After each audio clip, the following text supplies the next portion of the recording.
श्री राम सभी दर्शकों को नमस्कार।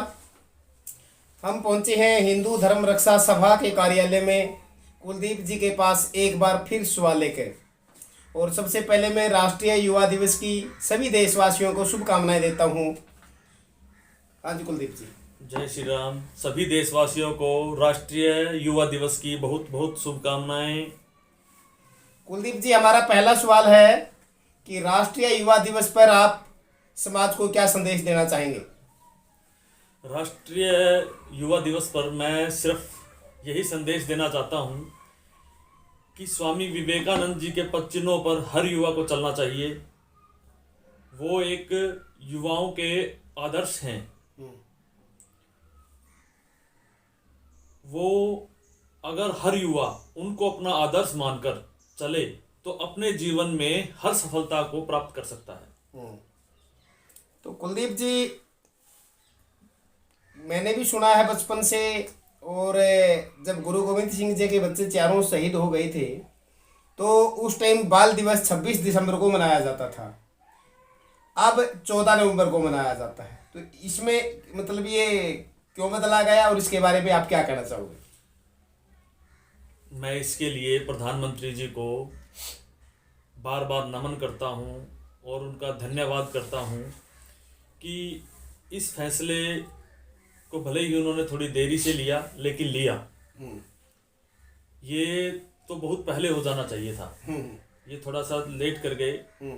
कोई नहीं, देर आए दुरुस्त आए। अच्छा हुआ कि गुरु गोविंद सिंह जी के जो चारों वीर पुत्र थे, इस दिन वो वीर गति को प्राप्त हुए थे। तो इसीलिए उनके नाम पर वीर बाल दिवस नाम जो है वो रखा गया है। बहुत बढ़िया। तो कुलदीप जी, अगला सवाल था कि जो नेहरू जी को चाचा नेहरू कहते हैं, इसके बारे में आपकी क्या राय है? देखिए, चाचा तो वो जिसका है वो मानते ही हैं, हम तो नहीं मानते। ये राजनीतिक स्टंट था इनका। भारत के ऊपर पहले गांधी ने थोपा, अपने इच्छाओं को जबरदस्ती देश के ऊपर, देश की जनता के ऊपर उन्होंने थोपा, क्योंकि देश की पब्लिक उन पर विश्वास करती थी और उन्होंने विश्वासघात किया उनके साथ।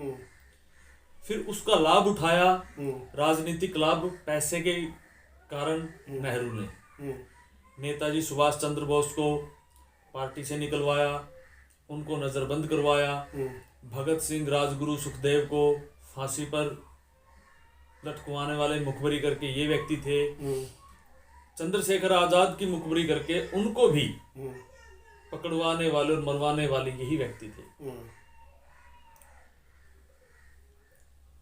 अब देखिए, हमें पढ़ाया जाता है कि देश का पहला प्रधानमंत्री जवाहरलाल नेहरू। पहली बात तो नेहरू कोई गोत्र ही नहीं है। ये पंडित है या नहीं है, इस पर भी संशय है। ये भी शंका का विषय है, इस पर भी पक्का नहीं कह सकते। और दूसरी बात,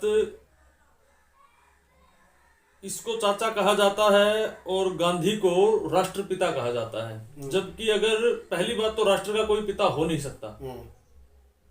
दूसरी बात, अगर कोई पिता का दर्जा देता है तो गुरु गोविंद सिंह जी के सिवाय मैं नहीं मानता कि कोई ऐसा व्यक्ति हुआ होगा अब तक जिसको राष्ट्रपिता का दर्जा मिलना चाहिए।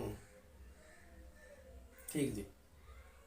तो धन्यवाद कुलदीप जी, आपने जो सवालों का जवाब दिया, कुछ सही दिया और कुछ समाज की नज़रों में या मतलब कुछ आदमियों की नज़रों में विवादित दिया।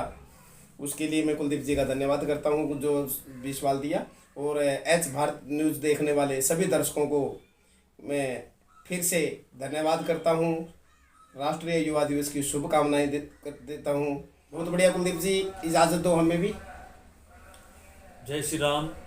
और आप सभी देशवासियों को स्वामी विवेकानंद जी के जन्म दिवस की और राष्ट्रीय युवा दिवस की ढेरों ढेरों शुभकामनाएं।